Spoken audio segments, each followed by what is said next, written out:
welcome to my channel. Thank you so much for clicking onto my video.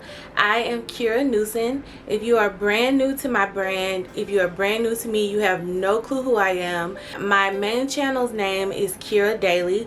On that channel I focus on the law, education, entrepreneurship, and financial freedom. I try to give a lot of tips, tricks, anything that can kind of help you guys out pertaining to those areas. This channel is pretty much my vlog channel, so I'm gonna be posting a weekly vlog right here every Sunday to kind of give you guys an inside look on how I'm about to start my life completely over.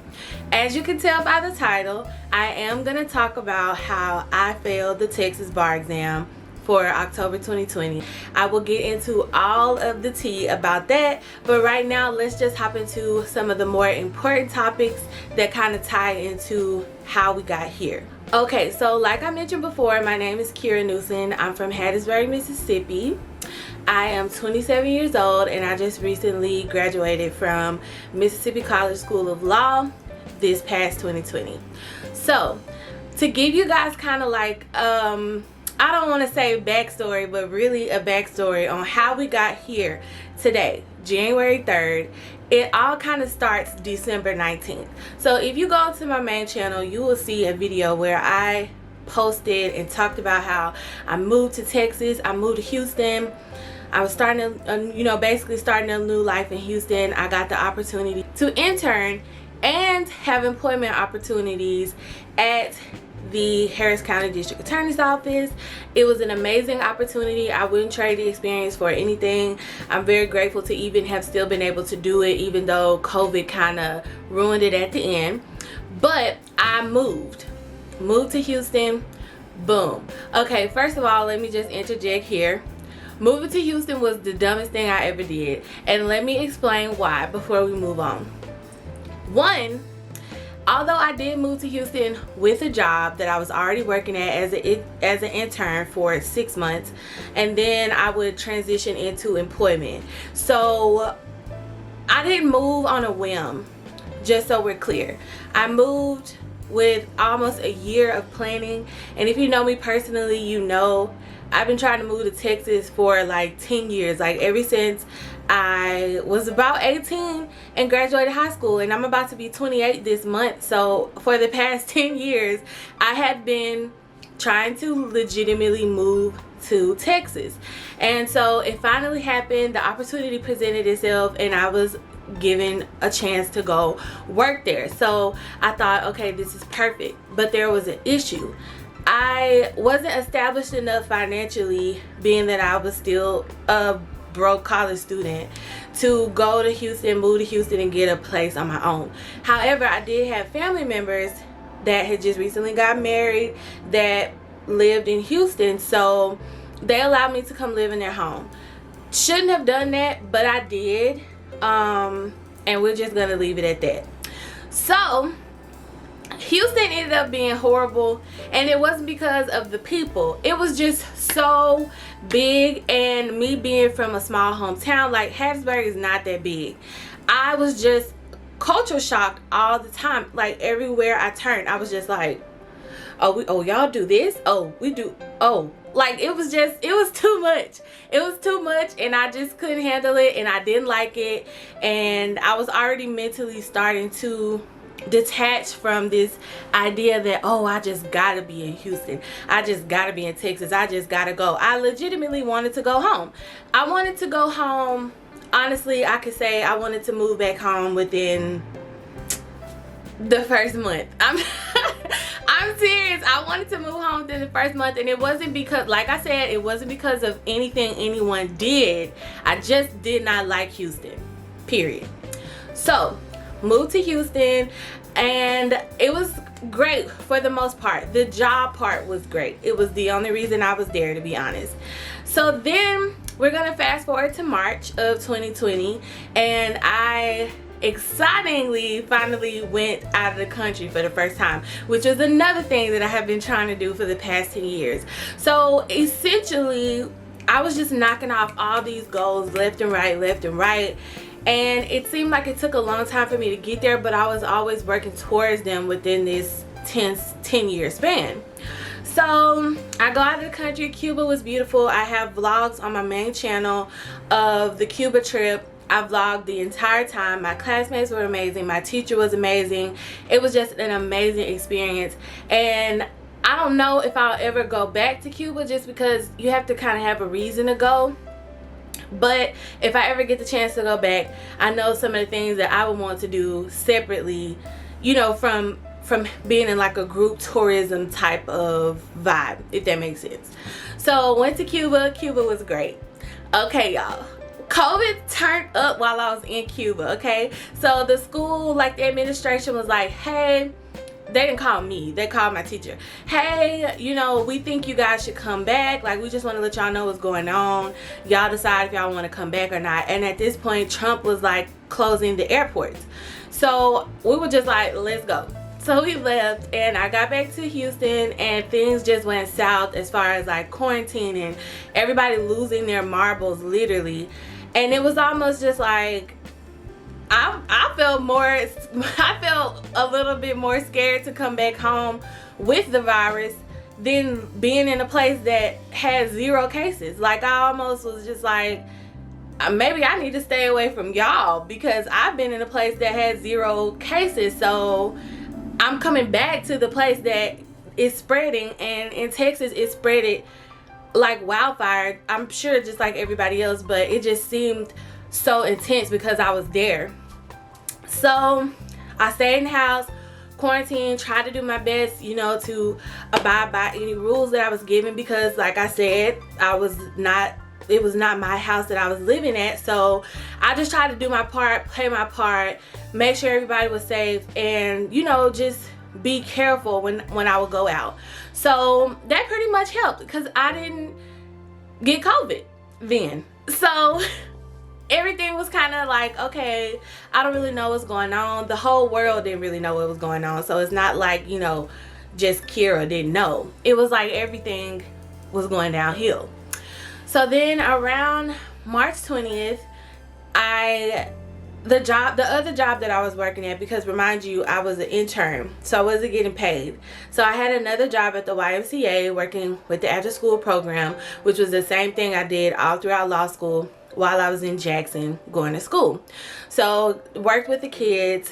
They were like, yeah, you know, we're gonna have to furlough you guys. So I was just like, okay, cool, whatever. So then I get an email from the Harris County District Attorney's Office, and they're just basically, you know, saying in so many words, like, thanks for interning with us, and that was it. So it was clear that the job opportunity was no longer on the table, and it was clear that any conversations that I was having with HR or any of the other people that I spoke to about potentially, you know, just going right into the job as soon as the internship hours were over, that all was gone. So my dream job was gone, and I ended up having to move from Houston to Austin. I did not want to go to Austin, but I was not gonna admit defeat at the time and move back home. I was too embarrassed, I was too ashamed to just move back home. And obviously I know COVID wasn't my fault. Nobody could have seen that was what 2020 was going to be like. But it almost kind of still left me a little embarrassed, because I almost felt like maybe I should have planned more. I should have had a pandemic proof plan, even though I had never been through a pandemic before. So, but it was just like, these are the things that I'm kind of like beating myself up about. And I thought, you know, all of the people who told me like, you're not gonna make it living out of Mississippi, it's not gonna work, like, just, I had a lot of negativity around the move, and it was coming from people who are no longer in my life, by the way. But, you know, it's just, I was already kind of feeling, you know, antsy about the move anyways, because it was my first time moving out of the state, so I was scared. So I moved to Austin, and this is where things literally go left. This is where 2020 was like boop, boop, boop, boop. Like for me, this is literally where 2020 started to like give me them hands. Like I'm not even gonna sugarcoat it. That's what I felt. I felt like I was getting attacked left and right. Like everything was going wrong. So I moved to Austin. Thankfully, my friends allowed me to move to Austin. And I'm not going to get into why I moved to Austin. I just moved to Austin. And, you know, I thought that like, okay, things could get better. They could get better. I'm at my friend's house. We know we're taking, and at this point, we know we're taking the bar exam in September. It had already been announced that Texas had moved their bar exam to September. So I was thinking, okay, this is okay. It's okay. I can just stay with my friends until after I take the bar exam. They were cool with that. We had a conversation, like a full sit down conversation about how long I would be there. And you know, them letting me know that they're not rushing me, but then also letting me know like, hey, at this time in the future before the year ends, we are gonna move. So it gave me the rest of the year from June to the rest of really like before Thanksgiving to get my life together and move out. So I was like, okay, yeah, this is great. I'm gonna just get a job. No, you're not. No, you're not. If you're not in the medical field, you're not getting a job anywhere. If you don't have experience working in grocery stores, you're not getting a job anywhere. And I was literally applying everywhere. Like law degree, who cares? I needed a job. That was the only thing that was on my mind. I didn't care about anything else. It wasn't important that it wasn't a legal job, but I did try to get legal jobs. I just applied everywhere. So I ended up getting a job with the IRS. That wasn't gonna work out because I was studying while doing all of this. So bar prep started for me June, in like the second week of June. So I'm trying to work full-time jobs and bar prep at the same time, which is not ideal, but people do it. People take the bar exam with kids. You know, not that kids are like, you know what I'm saying. People have way more responsibilities. That's what I mean, than just a full-time job when they're taking the bar exam. So don't get me wrong, having a job is not going to be like the thing like, ooh, that made me fail. I'm going to tell you why I failed. So then that didn't work out. It was a night job and I was sleeping all through the day and I wasn't like having enough energy to study. So once that ended, or once I felt like it was time for me to go, I left.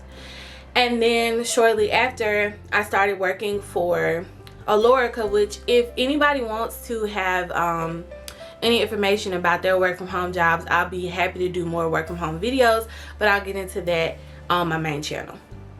So I pretty much just, you know, left it at that. Okay, cool. I'm gonna work for Alorica and I'm gonna study. So the schedule I had was like from 7 a.m. to 3:30. So I was like, okay, I'll just work and study after I get off work. Y'all, then they changed my schedule. I said, oh my God, I cannot get right. Like I just couldn't get right. It just seemed like little things left and right were just going wrong. And so I'm also like dealing with other emotional things and like personal things that I'm trying to like just kick out of my head and like, you know, focus on studying, but it wasn't working out. So I was just like, okay, this is getting on my nerves. So then let's fast forward to after I take the bar exam. Now I'm going to be honest. This is transparent moment, okay? I felt like I failed. It's not funny. It's not funny, y'all, but like I've already cried about this. Like I have already felt the feels. And so this is why I'm able to sit here and make this video in such a good spirit and I'm giving off happy vibes because I've already gone through the emotional stuff when it comes to failing the bar exam. I've already beat myself up as much as I could. Like I've already done all that. So that's why it's coming off like I'm a little nonchalant about it, but it's because I already cried. Like I already had my meltdown and everything, so we're fine. But after I took the bar exam, I told my friend who I was living with, because he also took the exam, I told him, I was like, I feel like I just failed it. He was like, you don't know, like don't say that, you know, and at the same time he's just like, it's just a test, like we can just retake it, you know, it's not like we have anything standing in the way of us retaking it. This was just the first time. So I was just like, okay, I'm gonna just put that out of my mind. Won't get the bar results back until December anyways, so I'm just not gonna think about it. And we took the bar exam October 5th and 6th. So at this point I'm like, okay, let's move out. Like, let me start my life, let me, you know, work. I'm still working at a Lorica, by the way, at this point. Let me work and, you know, try to move out. Y'all, why y'all didn't tell me it was so expensive to live in Austin? Like, somebody could have, but y'all didn't know I was in Austin, so it's not like you could have. But I did not realize how expensive it was to live in Austin. Like, Austin was high. I just couldn't get over it. I was like, why? But why though? Like, why? For the life of me, I couldn't comprehend why Austin was so expensive. But it was. And I couldn't do anything about it. So the salary that I had at Lorica, baby, was not finna pay nothing.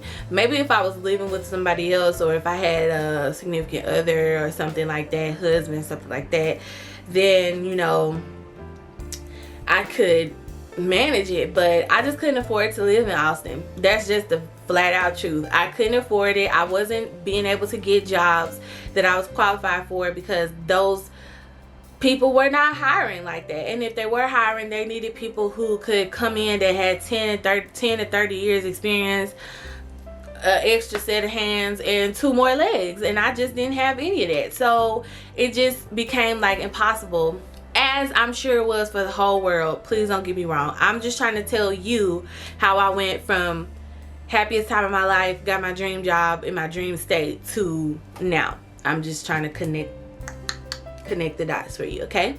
So that's pretty much how that went, okay? So then it just started to become too much emotionally, and I started to feel like I was just breaking down often, and I just felt like I was losing control of my emotional well-being was just horrible. So I'm like praying to God. I'm like, look, Jesus, like, what do you want me to do? What do you want me to do? Like, do you want me to stay in Texas? Do you want me to go home? You let me know, because I'm ready to do what you just tell me, you know? And so I ended up making the decision to move home. So I am back in Hattiesburg for the time being, and I'm okay with that. Like I said, I've already cried and done the emotional stuff with all of this. So it doesn't bother me to express this or to tell this side of things, because you never know when you're going to be put in a position where you have to start over. And I just want to make sure that I'm able to look back on this time and really like appreciate and see the growth, and at the same time allowing you guys to see the growth yourself, so maybe it can encourage you to get through whatever you're going through. So yeah, so essentially I decided to move home. I've been home since October 24th, and I still don't really have an emotional reaction to being home, because I'm in such like a okay, let's go mode, trying to, you know, just get back into my own everything, because before moving to Houston I always had my own place. I still have my own car, but it was always like so independent, didn't depend on anybody, always was able to figure out how to get things that I needed myself. And so 2020 just left me constantly like having to ask for help, and it was so uncomfortable to do, and it made me so embarrassed. And I just felt like I'm almost 30 and I'm starting over, like what? And I know it happens, but y'all, I planned for years, and it all just went boop, gone out the window. I feel like I'm legitimately on an episode of You Plan and God Laughs. That's where we are.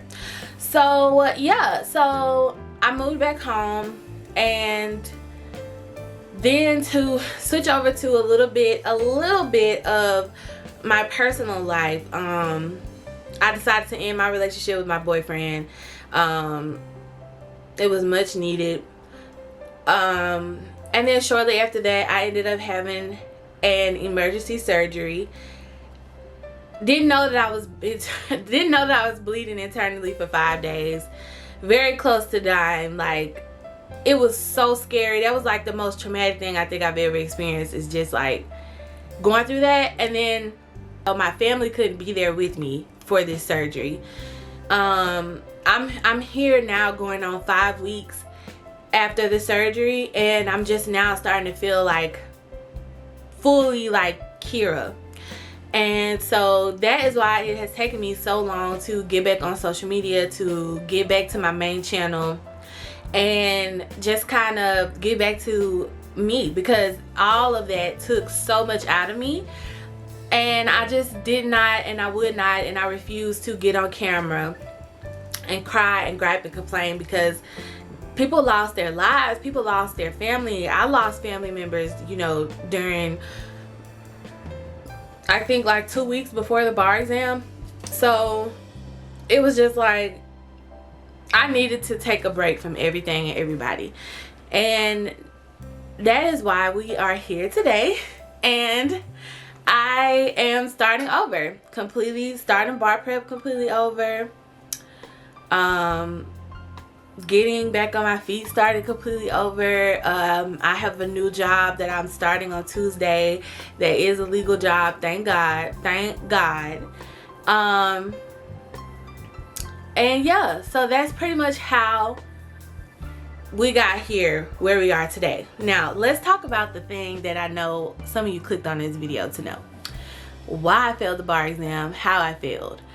First of all, let me just say this: whoever graded my bar exam, you know you was wrong, because you could have gave me them little points.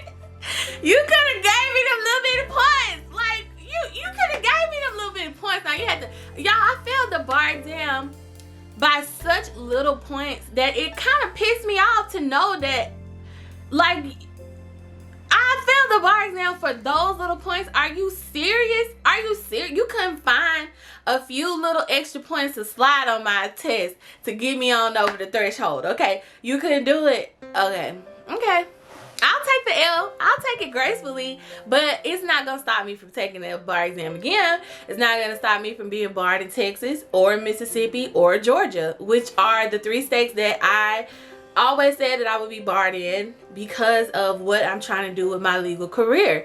So it's not gonna stop nothing, but you could have gave me little points. You could have gave them to me. I'm saying personally, I feel like you could have gave them to me.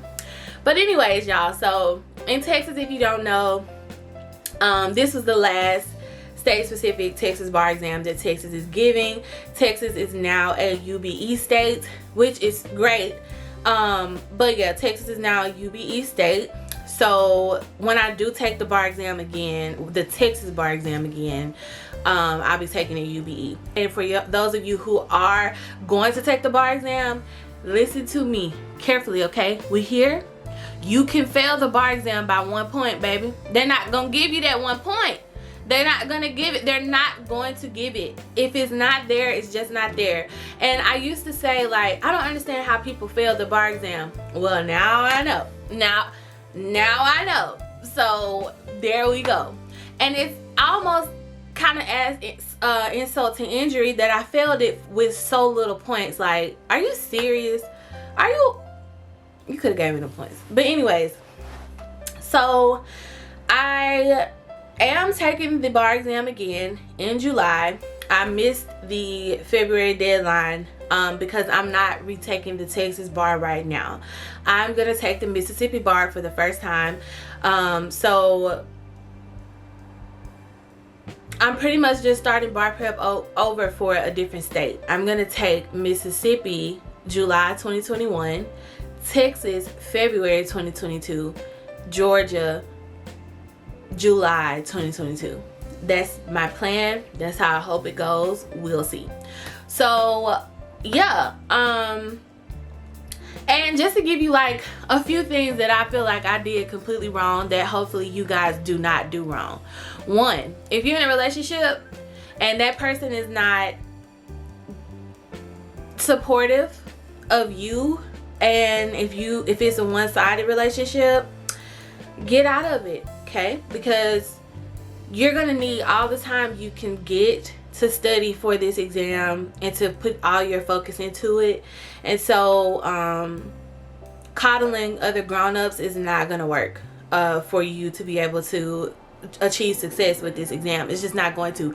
You're going to need to spend all of your time practicing. And while I did spend a lot of time studying, on the practicing end, like actually doing simulated tests and actually giving myself timed stuff, I only did what was necessary for the program. I didn't really do anything extra outside of that because I was so busy trying to memorize.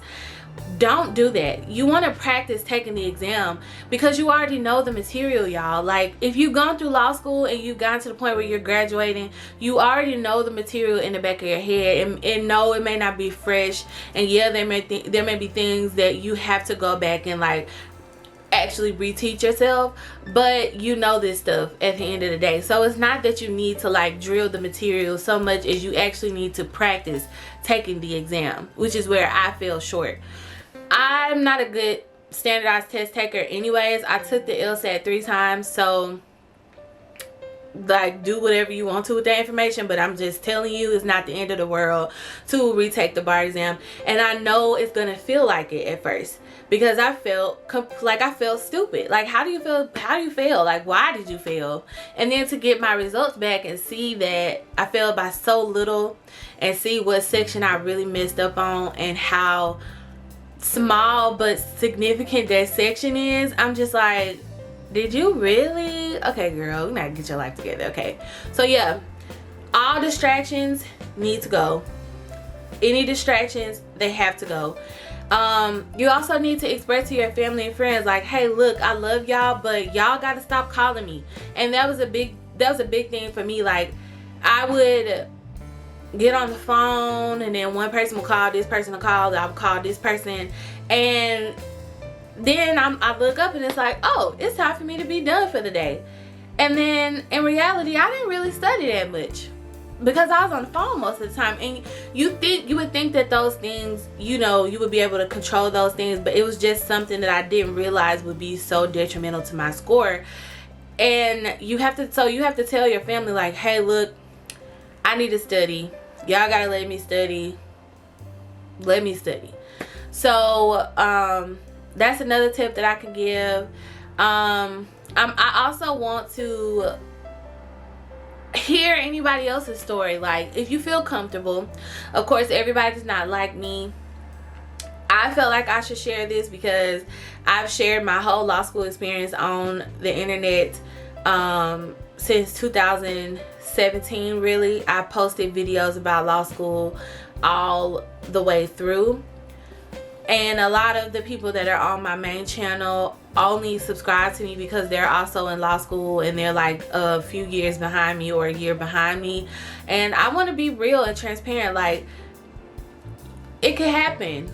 It could happen to the best of us. I watched Grace's video, Lipstick and Lattes, and I literally like cried with her when she got her results back because I felt that same exact way. And I got my bar results back the day after my surgery, so I'm high off of the medication, literally like trying to cry, but I'm in such a relaxed state that I couldn't even get all my emotions out until I didn't have to be on that medication anymore. And then it was almost like I had to experience the emotions again.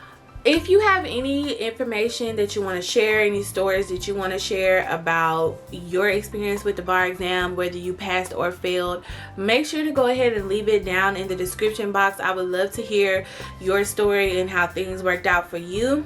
Also, if you've also failed the bar exam before and you have any tips on how to start over and go at this again, please let me know. I'd love to hear anything you have. I am really excited about this channel. It allows me all the creative freedom that I need, that I don't necessarily have on my main channel because I've made it such like a business model channel.